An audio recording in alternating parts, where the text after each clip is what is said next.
예수소망교회 주일 예배 말씀입니다. 예레미야 2장 4절에서 13절까지의 말씀으로 백성들의 두 가지 죄악이란 제목으로 말씀드리겠습니다. 야곱의 집과 이스라엘의 집 모든 족속들아 여호와의 말씀을 들으라. 나 여호와가 이와 같이 말하노라. 너희 조상들이 내게서 무슨 불의함을 보았기에 나를 멀리하고 가서 헛된 것을 따라 헛되이 행하였느냐. 그들이 우리를 애굽 땅에서 인도하여 내시고 광야하고 사망과 구덩이 땅, 건조하고 사망의 그늘진 땅, 사람이 그곳으로 다니지 아니하고 그곳에서 사람이 거주하지 아니하는 땅을 우리가 통과하게 하시던 여호와께서 어디 계시냐 하고 말하지 아니하였도다. 내가 너희를 기름진 땅에 인도하여 그것의 열매와 그것의 아름다운 것을 먹게 하였거늘 너희가 이리로 들어와서는 내 땅을 더럽히고 내 기업을 역겨운 것으로 만들었으며 제사장들은 여호와께서 어디 계시냐 말하지 아니하였으며 율법을 다루는 자들은 나를 알지 못하며 관리들도 나에게 반역하며 선지자들은 바알의 이름으로 예언하고 무익한 것들을 따랐느니라.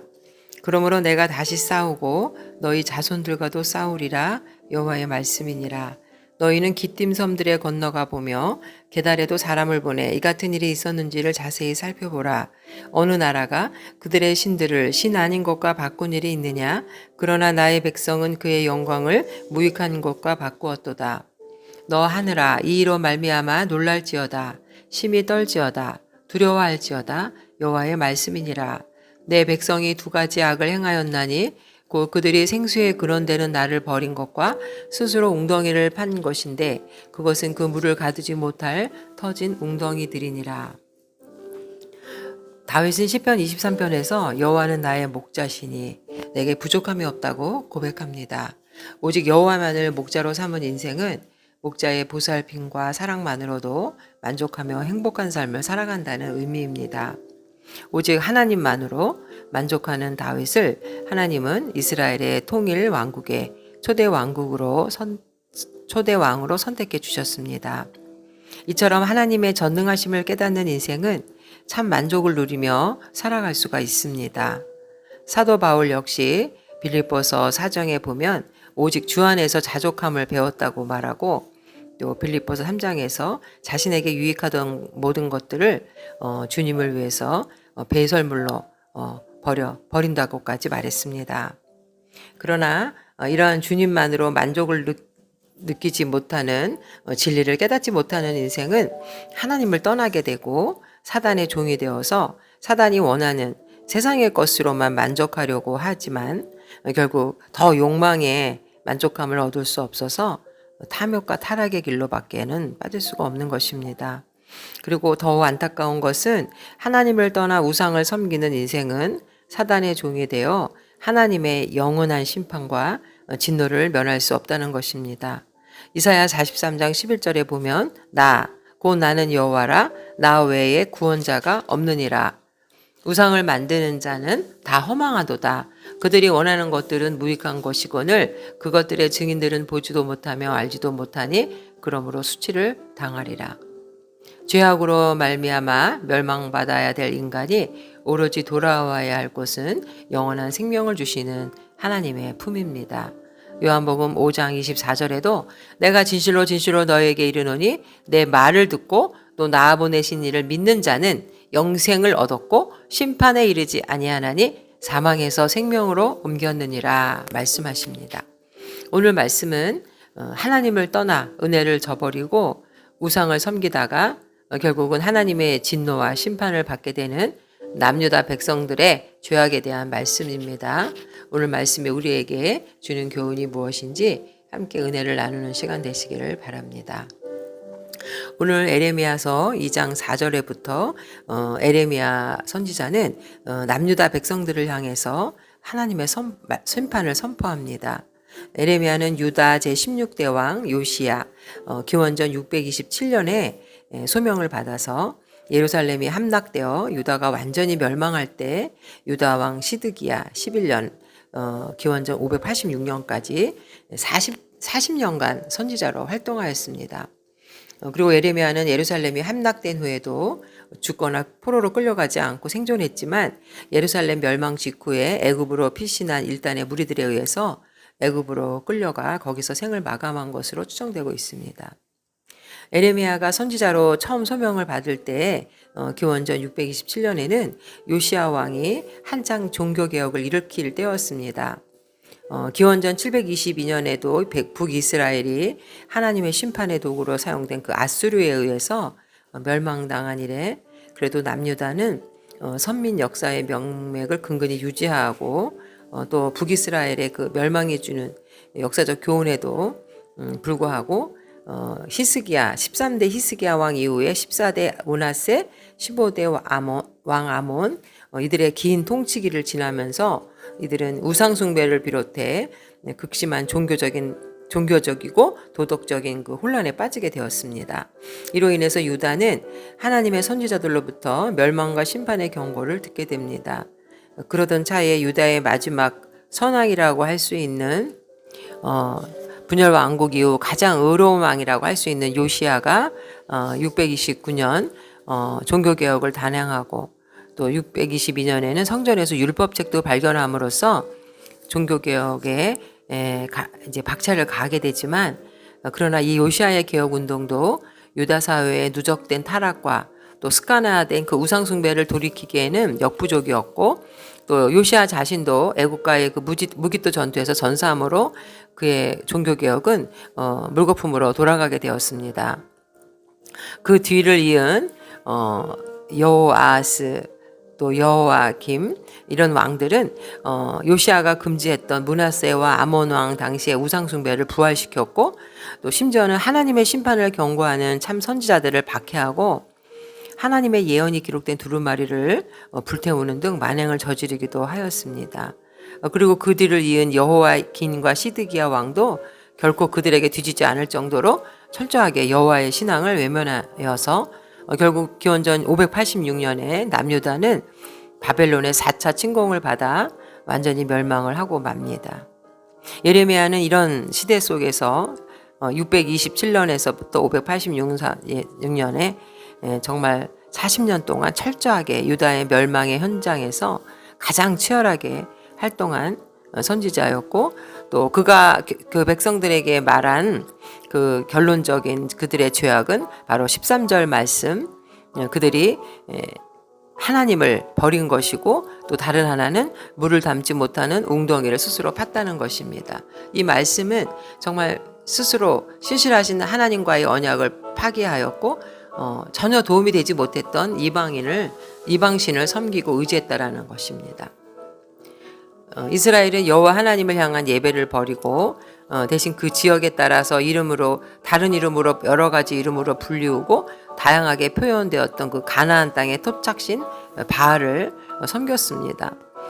그 바알신은 그 땅에 보다 더 이른 시기에 정치적인 지배자들 곧 가나안 족속들에 의해서 세워진 신들입니다.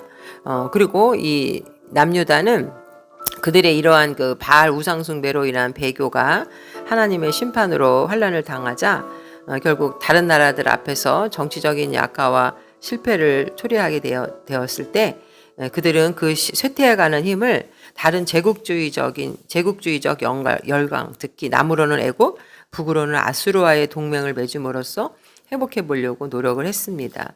그러나 어떠한 인간적인 외교 노선도 진정한 안전보장을 제공해 주지는 못했고 풍요와 다산의 종교 그 바알신도 그들에게는 어떠한 도움도 주지 못했고 오히려 하나님의 진노와 심판을 받아서 더욱더 갈등과 또 쇠퇴만을 초래했던 것입니다. 이제 예레미야 선지자는 이러한 백성들의 우상 숭배의 죄악을 구체적으로 말해주고 있습니다. 첫 번째는 5절과 6절의 말씀을 통해서 그들은 우상 숭배로 인해서 하나님의 은혜를 잊어버리고 하나님을 원망하기 시작했습니다. 5절과 6절에 보면은 나 여호와가 이와 같이 말하노라 너희 조상들이 내게서 무슨 불의함을 보았기에 나를 멀리하고 가서 헛된 것을 따라 헛되이 행하였느냐. 그들이 이스라엘 백성들을 이제 1절에서 3절에 보면 애굽에서 하나님께서 그들을 종살이 400년의 종살이에서 해방시켰던 이야기가 나오는데, 결국 하나님께서는 이스라엘 백성들을 애굽에서 구원해 내시고 광야 40년을 돌보시고 그들이 언약의 하나님으로부터 어떠한 불의한 점도 발견한 적이 없다는 것을 반어적으로 하나님의 신실하심을 반어적으로 질문하는 내용입니다. 그러나 지금 예레미야 시대의 이스라엘 백성들은 그런 하나님의 은혜를 잊어버리고 하나님과의 약속을 파기하고 우상을 섬기는 이런 불성실과 불의함으로 일관했다는 것입니다. 이스라엘 백성들은 열강의 침략을 받고 환난과 근심이 닥쳐오자 결국 이들은 하나님을 원망하고 하나님의 의로움을 의심했다는 것입니다. 하나님을 의심하는 사람들은 결국 하나님을 기뻐하지 않고 멀리하기 시작하죠. 자신의 판단과 생각에 의지해서 하나님을 비난하고 이와 같은 생각을 가진 사람들끼리 또 모여서 인간적인 자신들의 지혜로 위기를 벗어날 방법을 찾게 됩니다. 그러나 실상 모든 위기와 환난이 시작되는 이유는 그들이 하나님이 아닌 바알을 더 사랑하고 하나님이 주시는 생명이 아니라 우상이 주는 복을 탐했기 때문입니다. 환난이 하나님에 대한 배신에서 시작된 것이므로 하나님과의 관계가 회복되지 않으면 이러한 환난은 결코 멈추지 않는 것입니다. 예레미야 2장 3절에도 보면 이스라엘은 여호와를 위한 성물 곧 그의 소산 중 첫 열매이니 그를 삼키는 자면 모든 벌을 받아 재앙이 그들에게 닥치리라 여호와의 말씀이니라. 여호와를 위한 성물, 하나님과의 독특한 관계 속에서 그들은 살아가도록 운명 지어진 독특한 민족이었던 것입니다. 그들은 출애굽기 19장 4절에도 보면 내가 애굽 사람에게 어떻게 행하였음과 내가 어떻게 독수리 날개로 너희를 업어 내게로 인도하였음을 너희가 보았느니라. 세계가 다 내게 속하였나니 너희가 내 말을 잘 듣고 내 언약을 지키면 너희는 모든 민족 중에서 내 소유가 되겠고 너희가 내게 대하여 제사장 나라가 되며 거룩한 백성이 되리라. 너는 이 말을 이스라엘 자손에게 전하리라. 하나님이 이 이스라엘 백성을 특별히 선택하셔서 거룩한 백성으로 삼으셨고 도와주기로 약속을 하셨는데 결국 이들은 5절에도 보면은 헛된 것, 나를 멀리하고 가서 헛된 것을 행하였다.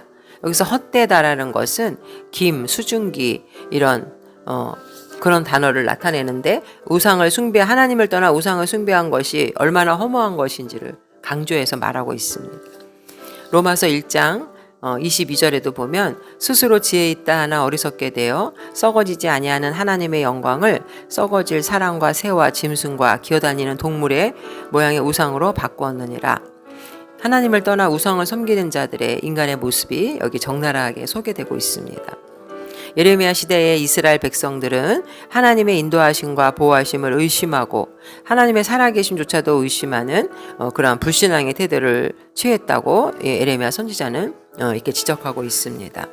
과거 광야를 지나던 이스라엘의 그 열조가 현재 풍요로운 약속의 땅 가나안에 정착한 이스라엘 백성과는 달랐다는 것입니다. 이스라엘이 스스로 힘으로 애굽에서 나온 것이 아니라 하나님께서 이스라엘을 애굽의 노예에서 자유인으로 해방시킴으로 그들은 해방될 수 있었고 하나님께서 이스라엘 백성들의 그 울부짖는 신음소리를 들으시고 또 아브라함과의 언약을 기억하셔서 구원 계획을 세우신 후에 모세를 통해 10가지 재앙을 내려서 결국 애굽 왕 바로를 굴복시키고 그들을 해방시켰다는 것입니다. 결국 이와 같이 하나님의 섭리와 은혜 가운데 이스라엘 백성들이 출애굽을 할 수 있었고 결국 가나안 젖과 꿀이 흐르는 가나안 땅에 들어갔다는 것입니다. 6절에도 보면은 그들이 우리를 애굽 땅에서 인도하여 내시고 광야고 사망과 구덩이 땅 건조하고 사망의 그늘진 땅 사람이 그곳으로 다니지 아니하고 그곳에 사람이 거주하지 아니하는 땅을 우리가 통과하게 하시던 여호와께서 어디 계시냐고 말하지 아니하였도다. 그들의 조상들은 하나님이 어디 계시냐고 말하지 않았다.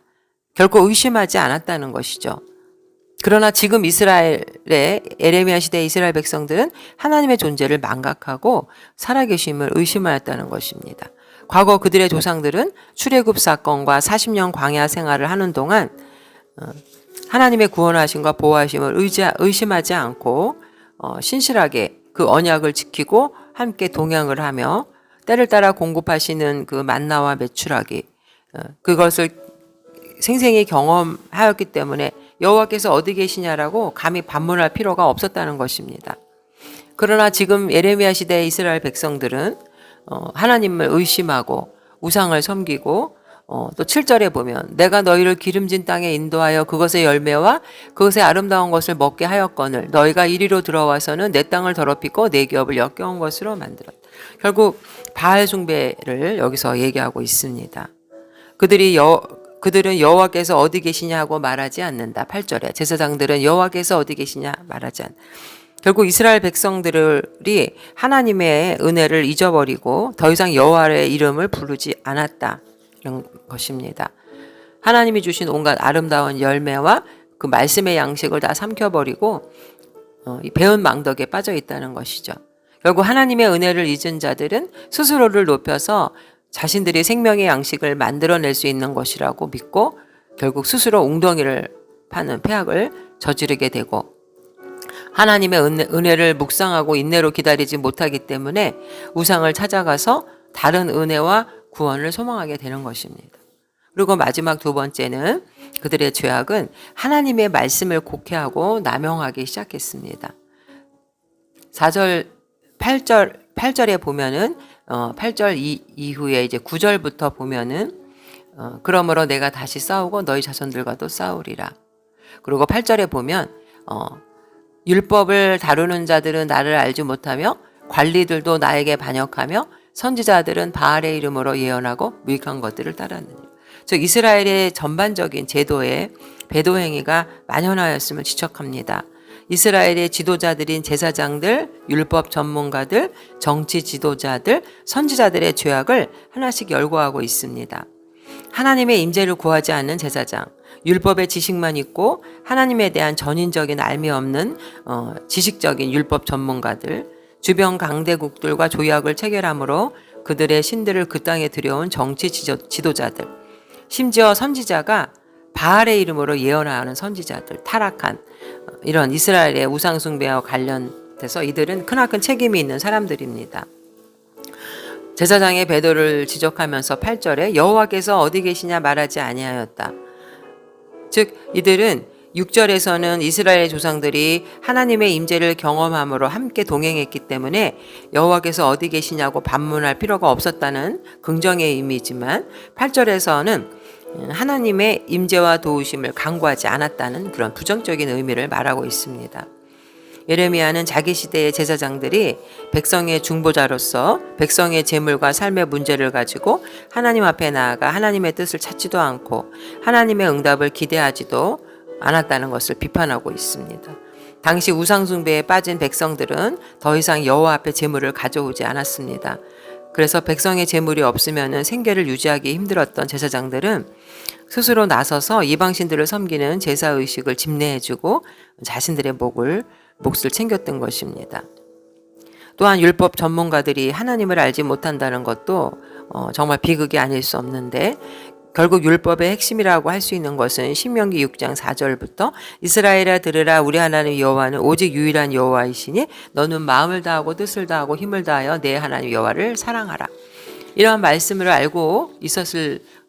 익히 알고 있었을 것인데도 불구하고 하나님을 알지 못한다는 질책을 받았다면 그들이 하나님을 경외하지 않거나 자신의 범죄를 감추기 위해서 의도적으로 그 율법의 해석과 적용을 그릇되게 하거나 또 불공정한 판결을 해서 가난하고 소외된 자, 낮은 자들을 억울하게 하였기 때문일 것입니다. 이처럼 이스라엘의 비극은 백성들이 하나님을 망각하고 바알을 경배할 때 이를 꾸짖을 제사장과 율법 교사가 없었다는 것입니다. 정치 지도자들과 율법 교사들 이들은 하나님이 누구인지도 잊어버렸고 또 정치 지도자들은 자신들을 이끌어줄 제사장과 교사가 없자 결국 자신들 마음대로 하나님을 반역하고 자신의 욕심으로 사람들을 다스리기 시작했던 것입니다. 그래서 9절과 13절의 마지막으로 하나님의 책망과 경고가 나오고 있는데 결국 그들이 13절에 하나님이 그 생수의 근원이 되는 하나님을 버리고 그 물을 가두지 못한 웅덩이를 팠다라는 죄악을 얘기하면서 11절에 보면은 이방 나라 10절에 너희는 기띔선들에 건너가 보며 게달에도 사람을 보내 이 같은 일이 있었는지를 자세히 살펴보라. 세계 모든 나라들 중에서도 이스라엘과 같은 나라가 없음을 말하면서 다른 민족들과 비교함으로 이스라엘의 배교를 책망합니다. 기띔 섬은 팔레스타인 서쪽에 위치한 구브로 섬의 서쪽을 대표한다고 할 수 있고, 게달은 팔레스타인 동쪽의 아라비아 지역에 살던 유목민들을 가리키는데, 이들이 섬기는 그런 민족신도 이들은 배반하지 않았다는 것입니다.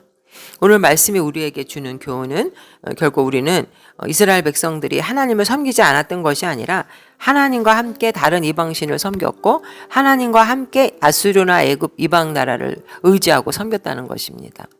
결국 이것은 종교 혼합주의를 말하고 있는데, 오늘날 우리 시대에 정말 기독교의 정통성을 해치는 여러 가지를 합친 종교들, 종교 혼합주의, 포스트 모던 시대에 우리가 경계해야 될 그런 죄 중에 하나인 것입니다. 또 종교다원주의, 기독교 이외에도 구원이 있다라는 이런 종교, 진리를 부정하는 사상. 그러나 성경은 오직 하나님께서 천지를 말씀으로 창조하시고 역사를 주관하시고 모든 것이 하나님의 주권 아래에 있다고 말씀하십니다. 오직 그리스도를 통해서만이 우리는 구원받을 수 있다고 말하고 있습니다. 사도행전 4장 12절에도 다른 이로서는 구원을 받을 수 없나니 천하 사람 중에 구원을 받을 만한 다른 이름을 우리에게 주신 일이 없음이라 하였더라. 우리는 하나님의 이러한 크신 은총을 입었음에도 배은망덕한 이스라엘 백성들의 모습을 보면서 생명의 길로 나오기를 거부하고 영원한 형벌의 길로 달려가는 어리석은 인생의 모습을 발견하게 됩니다. 이사야 1장 18절에 여호와께서 말씀하시되 오라 우리가 서로 변론하자 너희의 죄가 주홍 같을지라도 눈과 같이 희어질 것이요 진홍같이 붉을지라도 양털같이 희게 되리라.